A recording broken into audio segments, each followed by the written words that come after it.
Deputy Premier and this incredible federal WA Labor team across this state are working to build Western Australia's future. From up in the north, where the Prime Minister was up with Karen Wheatland yesterday, down in the south with Tabitha Dowding, and a range of candidates across this incredible state. And what we know is there's one person who has always backed jobs in WA and always backed the transport to get people to those jobs in Western Australia, and that's Prime Minister Anthony Albanese.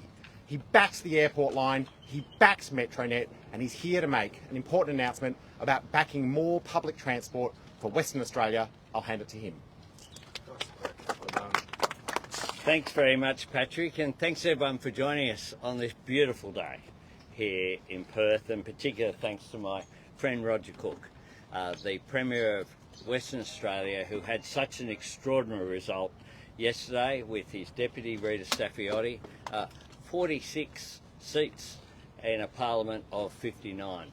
A deserved victory for a government that gets things done and delivers for WA.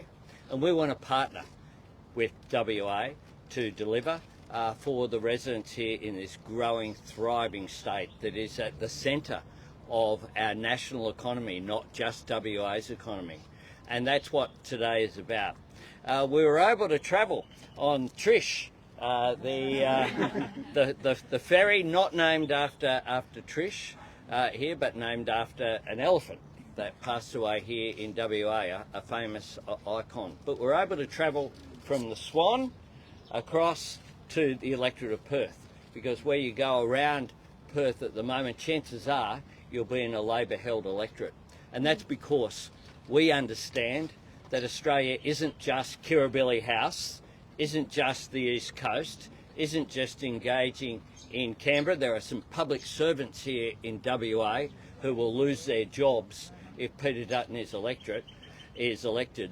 We need to represent the whole of Australia, and that means making sure that we back WA, and that's what my government will continue to do.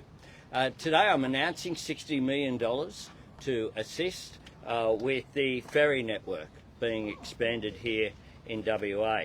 The $50 million to go towards new terminals at Applecross and Matilda Bay as part of stage 1 of the network.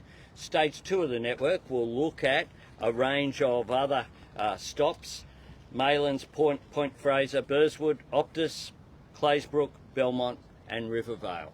And we will have $10 million for that. Importantly as well, as Rita told us on the way across here, the ferry that we've just been on was made in WA. Yeah. Part of this government's commitment, unlike some of the other ferries that were made overseas. State and territory Liberal governments have offshored manufacturing again and again and again. In my home city of Sydney, they brought in ferries along the Parramatta River that were designed for people to be able to stand on the top of them. Unfortunately, they'll be decapitated if they stand on the top as they go under the bridges on the Parramatta River. We need to make things here. And here in WA, they're making rail carriages, they're making ferries, they're making things here in WA. And that's why, when you look at the agenda that Roger took to the election, it's in sync with our agenda. He stood up for a future made in WA. We're about a future made in Australia, making sure that jobs and manufacturing is kept here and that it grows here as well. WA will benefit from our investment in defence manufacturing here as well. And what's happening in the south of Perth there is quite extraordinary. We're getting on with the work of the road and rail network, but also, of course, of the new port that will occur as well, the early works and planning taking place. For too long, WA was taken for granted by Canberra Liberal governments. And our pledge to WA that we're committing to today will deliver 14 Medicare urgent care clinics for WA, ensure record federal funding for hospitals, over $3.6 billion a year, investing in Medicare and investing in cheaper medicines, protecting WA's share of the GST that we've enshrined, whilst making sure as well that no state is worse off. Backing mining and resources. I was in Karratha yet again yesterday, back in the resources sector. Making free TAFE permanent. I've been to, I think, 4 TAFEs here in WA. We want public TAFE. We put it back at the centre of the vocational education and training system. And it's making such an enormous difference here in WA. Importantly as well, everyone we met on the ferry, everyone we met here at Elizabeth Quay walking across the bridge is getting a tax cut under my government, all 14 million of them. And the other mob are actually saying they will legislate to increase the income taxes for all 14 million Australians. And of course, backing Metronet. Only Labor has a plan for building Australia's future.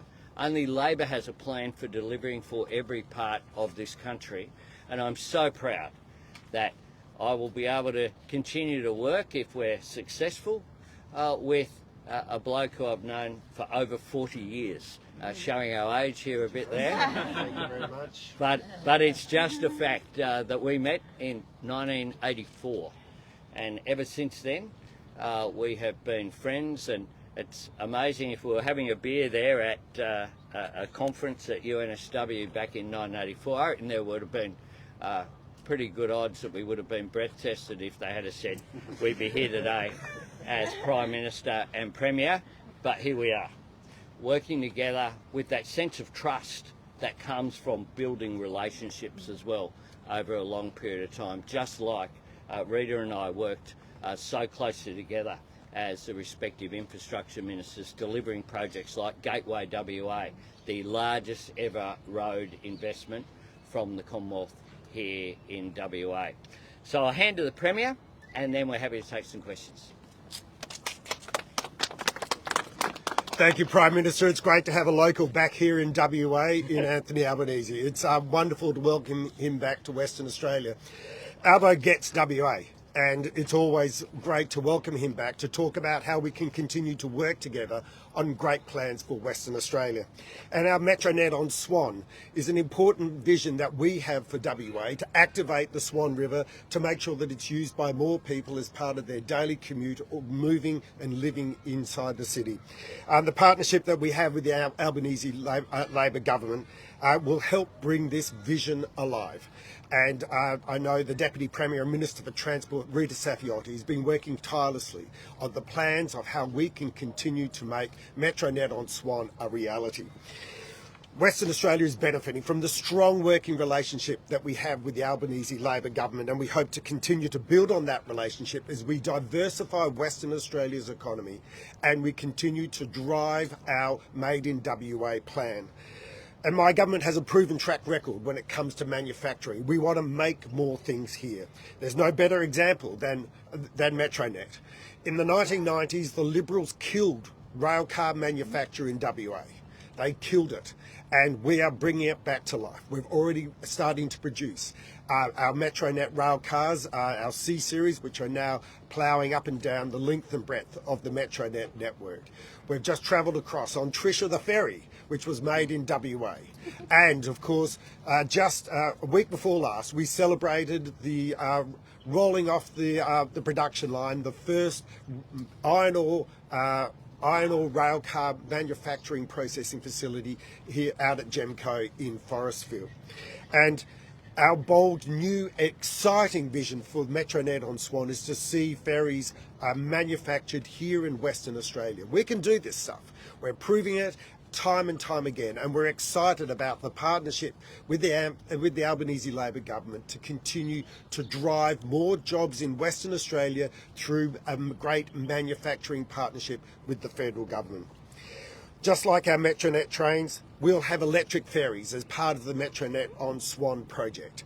They will continue to connect people between Main Street here at Elizabeth Quay, Applecross and Matilda Bay. And every Western Australian knows how important it is that we continue to make sure that we invest in these great public transport initiatives so we can continue to make Perth a more sustainable city, a more livable city and a more exciting city. As part of our Metronet on Swan project with the Albanese Labor government, $10 million will be invested into the plans for the extension of the network, looking to take it up to Maylands, across to Burswood, continuing to investigate how we can make ferry services a normal part of Western Australian life. The WA economy is the engine room of the national economy, and we need a strong partner in Canberra to continue to make sure that Western Australia's economy continues to grow, and that we're continuing to make and create great WA jobs here in WA. And with the Anthony Albanese Labor government, we know that we have a trusted partner, a government that we can work with to continue to maintain Western Australia's strong economy and WA jobs. I'll now hand you back to the Prime Minister. Thanks very much. Joe. Talk about relationship with the WA government. Every time nature positive laws are mentioned, you make life harder for Roger Cook in WA. Why are those laws still on the table, and what will they look like? Will you seek a mandate for those laws at the election? Well, what we had was legislation before the Parliament that didn't have a majority support in the Senate. We've said that they're off the table. They're not on the table, they're off the table. We do need national EPA, as was identified by the review that was commissioned by the former Liberal government. We'll get it right. We'll sit down, as I have already had discussions with the Chamber. I had discussions with industry, and we've had discussion with conservation groups to make sure to make sure that we get it right. What powers will it have? We'll make sure we get it right to make sure that we deliver two things. One, we deliver sustainability, but we also deliver more efficient delivery for industry as well. When you say they're off the table, Prime Minister, when you say they're off the table, does that mean they're going to need a total rewrite? Is this a start from scratch on Nature Positive? Of course. I've said that a number of times. Nothing newsy in that. I've said it completely. I said it when we took it off the table in the Parliament earlier this year.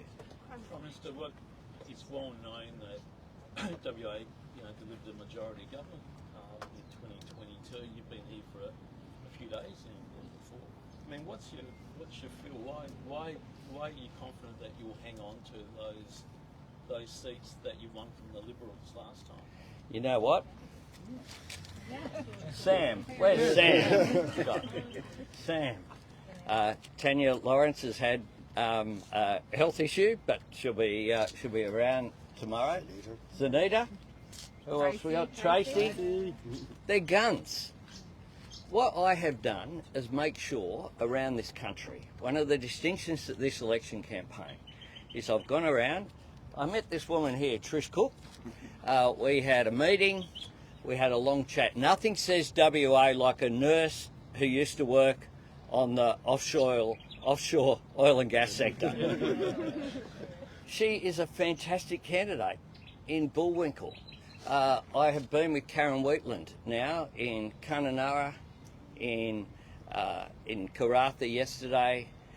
We have the right candidates in the right seats. The people who won, those 4 seats that we won, are all absolutely outstanding. And this week, if we look at the seats that we are hoping to be successful in, they include Leichhardt with Matt Smith, and you compare it with the other mob. I mean, they've got candidates. They've got a candidate for the Senate here who's connected up with Illuminati rubbish.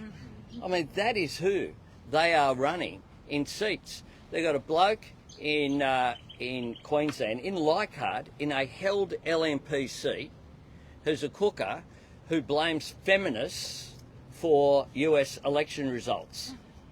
What is he saying? Women shouldn't vote? I mean, these people have selected shockers. They had to get rid of their candidate in Whitlam because he came out with all sorts of theories about women not being allowed to be in combat forces. But they got a fellow in Canning who's their shadow defence minister who has said the same thing. Where is he? Where is the member for Canning during this campaign? He is the shadow defence minister at a time where Peter Dutton has actually said, and there have been a number of interesting things said by Mr Dutton over the past couple of weeks, but none more dangerous and none more irresponsible than linking tariffs with our defence policy, and then yesterday calling into question at a time where the world is uncertain. What we need is certainty.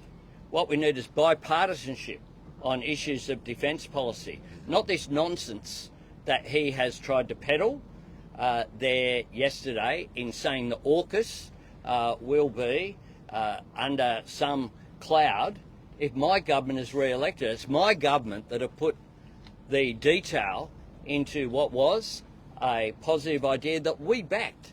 Compare the way that I responded as opposition leader when Mr Morrison asked me to come to Canberra for a briefing. Within 24 hours, I'd held a shadow cabinet meeting. I'd held a full caucus meeting. I took it to the ALP National Conference and backed it in because we back in good ideas. What he backs in is division and playing politics with everything.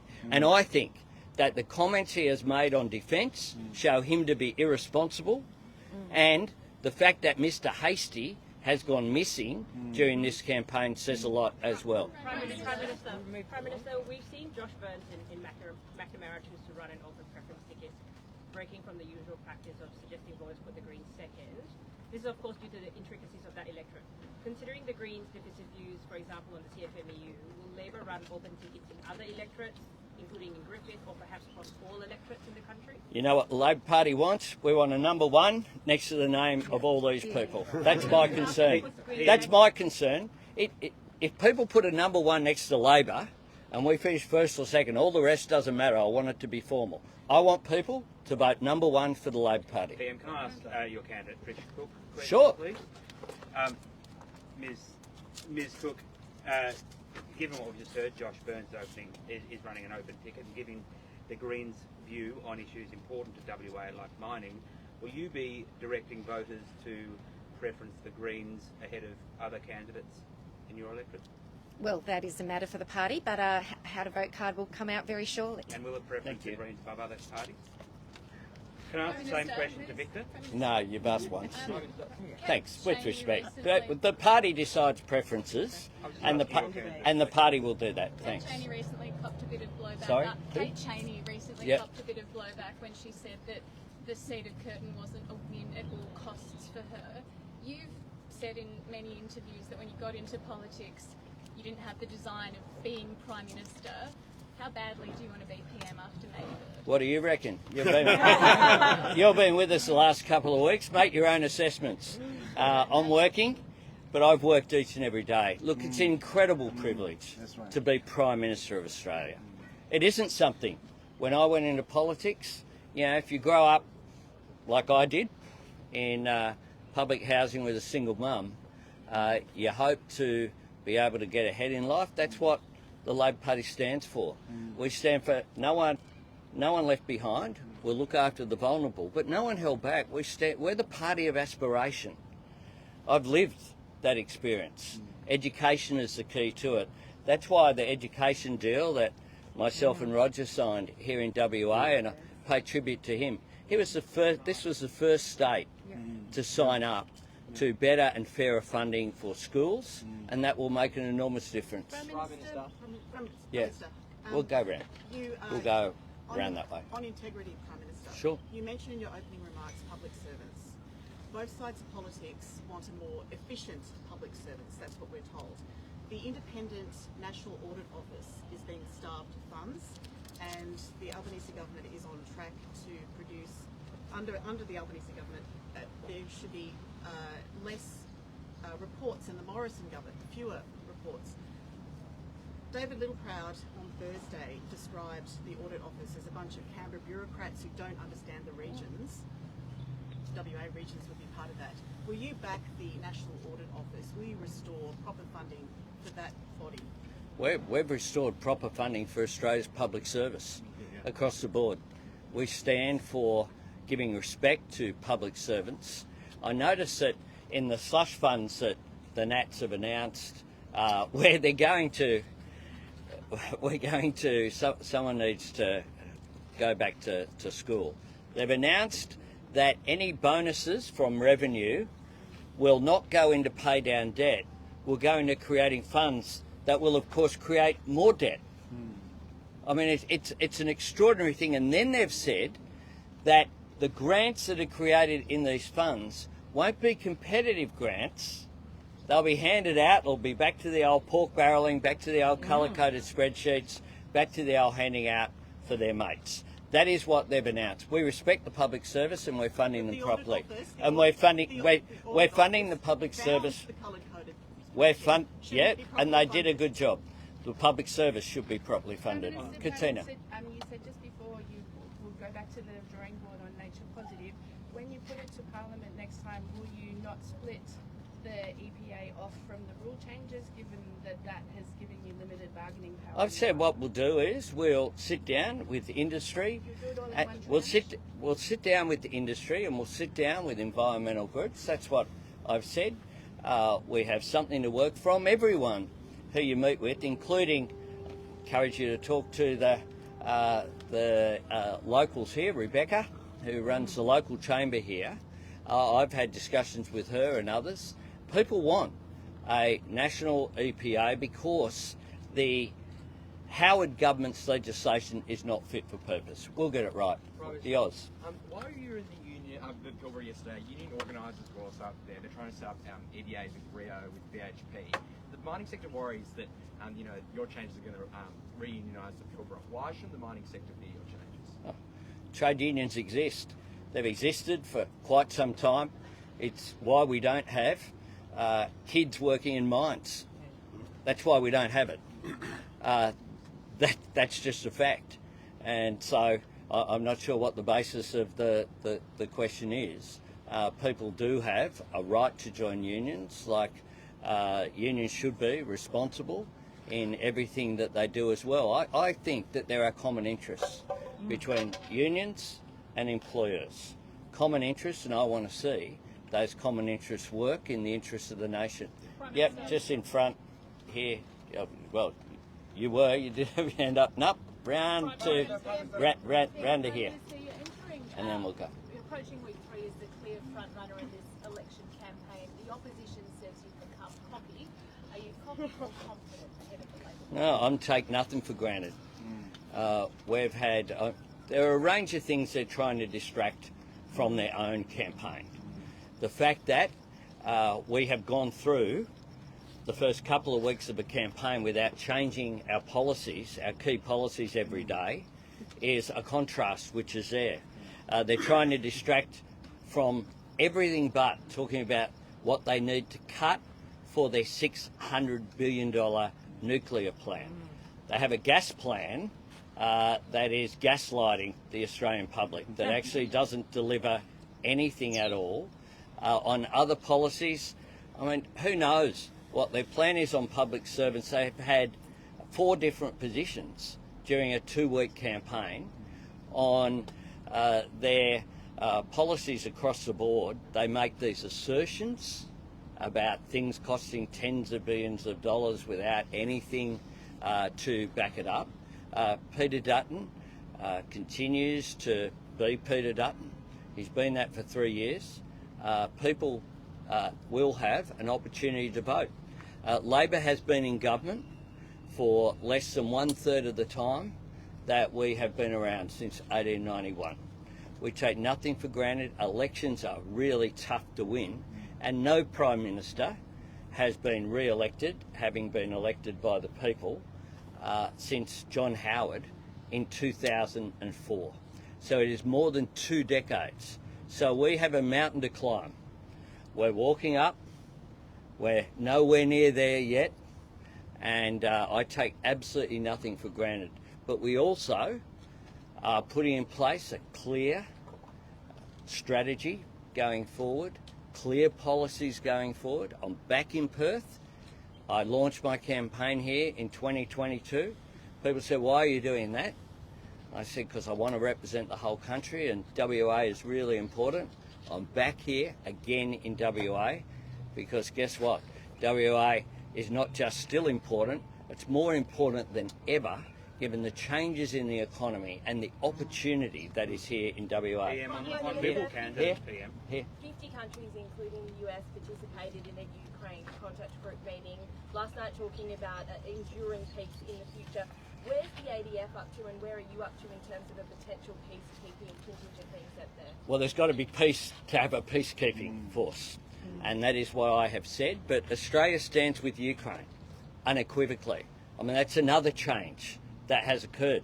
Peter Dutton used to say this was a bipartisan policy before he broke with it. Democratic nations around the world, I've participated personally in meetings with world leaders convened by Prime Minister Starmer and President Macron of France. We will continue to provide support for President Zelensky and the Ukrainian people, because they're fighting not only for their national sovereignty and the rule of law they're fighting for that globally as well. Behind, yeah, we'll go. Holidays, Anzac Day and Easter coming up, both election launches, sorry, both party launches are unusually early. What is your core message that you hope cuts through to distracted voters? Well, we're doing our campaign launch exactly at the same time we did last time. And we think with early voting now, people will start voting in, I think, 4 working days' time, 4 or 5, on the Tuesday. So it's important to get your message out there early. But we haven't waited for an election campaign. I went to Adelaide and announced the 20% cut in student debt. I announced making free TAFE permanent in Adelaide in October. In December, I went to Brisbane and announced getting rid of the activity test for childcare, making sure that people get more access to childcare, and $1 billion for childcare infrastructure. In January, I went to the National Press Club with all of my friends here, and I announced policies going forward as well. And then in Launceston, I announced our Medicare changes as well. We've continued to roll out coherent policies based upon our vision, and our vision is for building Australia's future, dealing with the immediate issues that we need to put in place, providing further cost of living relief, whether it's the income tax cuts, the energy bill relief, the cheaper medicines of just $25 or $7.70 being frozen for concession card holders, dealing with those issues, the pressures which are there, whilst anticipating and creating a better future. So a Future Made in Australia agenda is about that. The childcare agenda is about that long-term reform. The education deals that we have signed with every Premier and Chief Minister, the last one of which was the day before the budget with Premier Crisafulli. Queensland coming on board, WA led that movement, but we got every state and territory to sign up to the reforms that were championed under the former government when David Gonski did his review more than a decade ago. We will now deliver better and fairer funding for every school so that every parent can be confident that regardless of whether their child goes to a public school or a private school, they'll get the funding they need. Latika Denmark. Latika Denmark. Thanks, Tim. Looking at the size of your caucus here, it's a show of force. It's almost half the caucus, it feels like. I hope there's more. So at a state level, Labor is almost a one-party system here, and your huge numbers. What is it about WA that makes Labor so strong here? What is unique? Is it the iron ore? Is it the leadership of Cook? What is it? And what do you ask Roger Cook for leadership advice? How to extend to the country where you'll be from? Yeah, look, I'll give Roger a chance to have a swing at that as well, because I reckon I got some idea about what he might say. But we've had a plan for WA, and I've always been passionate. If you go back and look at the former government that I served in as infrastructure minister, we did the Northbridge project. We united the city, the CBD with Northbridge by sinking the railway line. That was a project in urban development that was, one of a kind. The other mob would never have thought of doing any of that. In terms of rail funding, the Howard government did not put $1 into one rail project over 12 long years. We did that, and we also, in terms of roads, Gateway WA, the largest project, the Swan Valley Bypass, they changed the name, but I'll stick with the Swan Valley Bypass that we funded. Infrastructure. We did, no, but schools, health, understanding. Those things exist in the other states. So what is it about WA? Understanding. We have fantastic candidates who are delivering for their local communities, who are a part of the local community. This bloke's a former WA Citizen of the Year.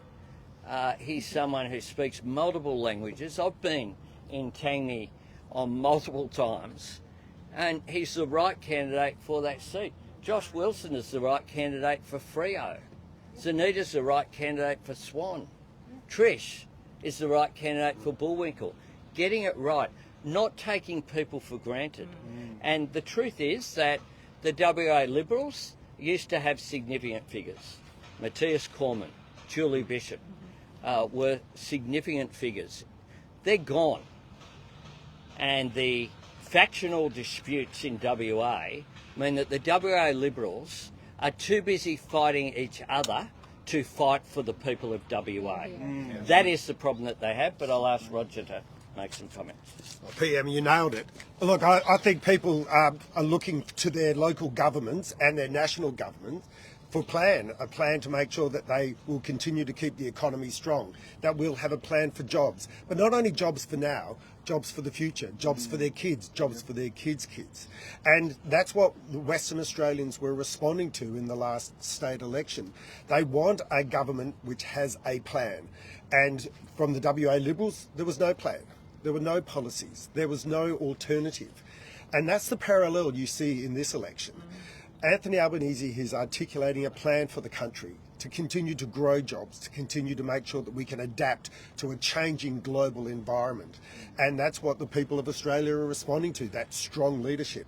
Can also make a couple of other observations. In Western Australia, you see the team behind us, a team which reflects the communities that they seek to represent. They are people who are from all walks of life, that represent the diversity of the Western Australian community and provide great leadership for the communities for which they are representatives. You see the Liberals. They are a bunch of people who are riddled with division, with factional divides, and pre-selecting people with extreme views, with views that are quite frankly out of step with mainstream Western Australia and mainstream Australia. So the sort of issues you see playing out in the federal election are the same issues that you saw in the state election. You need strong leadership. You need a focus on economy and on jobs. You need a team which is representing the people of the communities that you're seeking to represent, and you need policies from the other side. And that's not what you have. You have no plan from the Liberals. They are a mess, and quite frankly, they're not fit for government. Thanks. Liberal candidates. Can I ask? Mate, there's a queue. It's a good one. There's a queue. There's a queue. Rolls is going to bring it home. It's a good one. But well, you are so persistent, and persistence should be rewarded in life.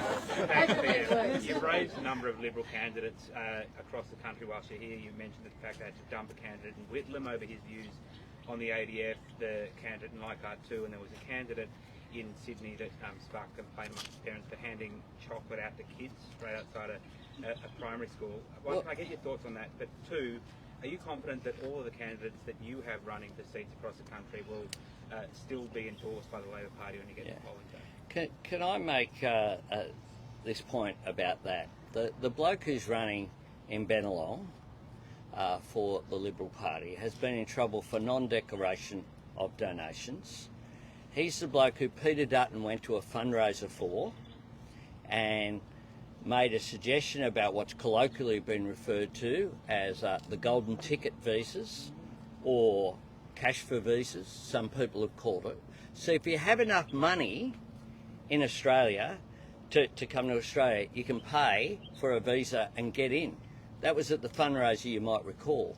No big policy announcement, no press release, just a caught on camera moment from Peter Dutton. And then this guy, who doesn't know that you can't hand sweets to children who are not yours outside of school? Who doesn't know that? Does anyone here not know that that's not what you do? And no wonder the principal at that school in Lane Cove put in a complaint to the Liberal Party. But how is it? He didn't rock up there by himself. That was a campaign event. How is it that is someone who is a candidate which on the pendulum is held by the Liberal Party? Jerome Laxale, our fantastic MP there, has to get a swing to the Labor Party to be re-elected as the member for Bennelong, and the campaign team against him sit around and go, I know, we'll go hand out chocolates to little kids outside of school. These people are just across the country. There are incidents like this, and it compares with what I've done as the Labor leader in key seats, following the best example possibly is Christian McBain in the Eden Monero by-election. But there's someone here as well in Tracy Roberts. Now, without giving up Tracy's political history, Tracy Roberts, I don't think, had been to too many branch meetings because she wasn't in the Labor Party. I met Tracy Roberts when she was an amazing local mayor and a champion of her local community. And I rang her up, said, Trace, I've got a job for you. And Tracy Roberts agreed. And you know what? She's nailing it as the member each and every day. And that's what, not waiting for an election campaign and then going, oh, we're going to have some policies. I mean, I think, is the Liberal Party Policy Committee meeting still going on? Like, what is going on with their campaign? That is the difference with this campaign. We are orderly, we are organised, we are coherent, we're cohesive, we're united, and that is what we are moving forward. Mark Riley. Well, about the campaign, Prime Minister, a variation of a question I asked Peter Dutton yesterday. Probably not a shock to you, but people aren't exactly captivated by this election campaign. They'll probably engage in the last 2 or 3 weeks because they're going to have to vote. I'm just wondering what you'll have to say to them tomorrow in your launch that might inspire Australian voters about their future. Thanks for the question, and your question goes to why this election has a long time to go and why we take absolutely nothing for granted and we'll work each and every day. I won't clock off. I'm not even going to the Bunnies this afternoon. We're working, which is,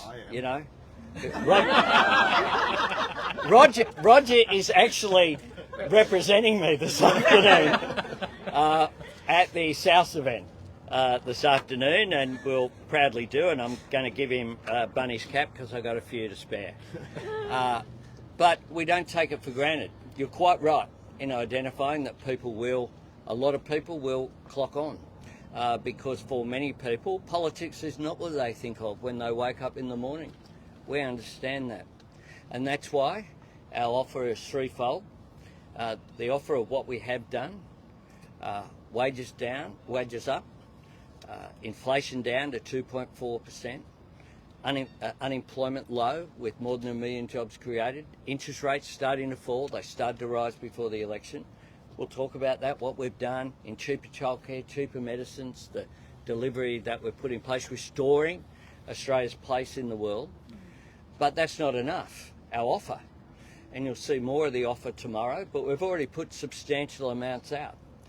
We've put out substantial investment in Medicare, in education, in housing, in jobs and a future made in Australia.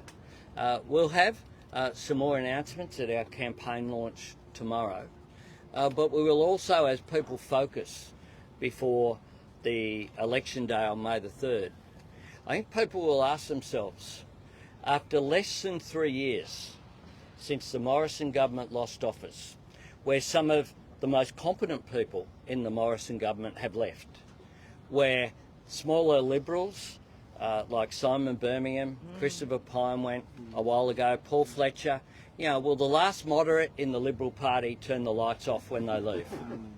They are becoming more extreme, less capable of putting forward a competent, orderly process, and in uncertain times, which is what we live in. What my government offers is stability, is certainty, is competence, is a team that has been, unlike any other first-term government, certainly in my memory, there have been no scandals, no resignations, people in the same job, not a rotation every year of defence ministers and other ministers in and out, and not 23 energy policies, just one that we're delivering. And that, I think, is what is needed in Australia. Further reform, the reform it's never done, further progress, not protest through the minor parties because they can't form government. I want a majority government. That's what we'll be working on each and every day, and that is one of the reasons why I'll be back in WA over the next few weeks as well, and continue to campaign to make sure that our caucus becomes even bigger, the contingent from WA in the future. Thank you very much, and I'll see everyone at the campaign launch tomorrow. Yeah.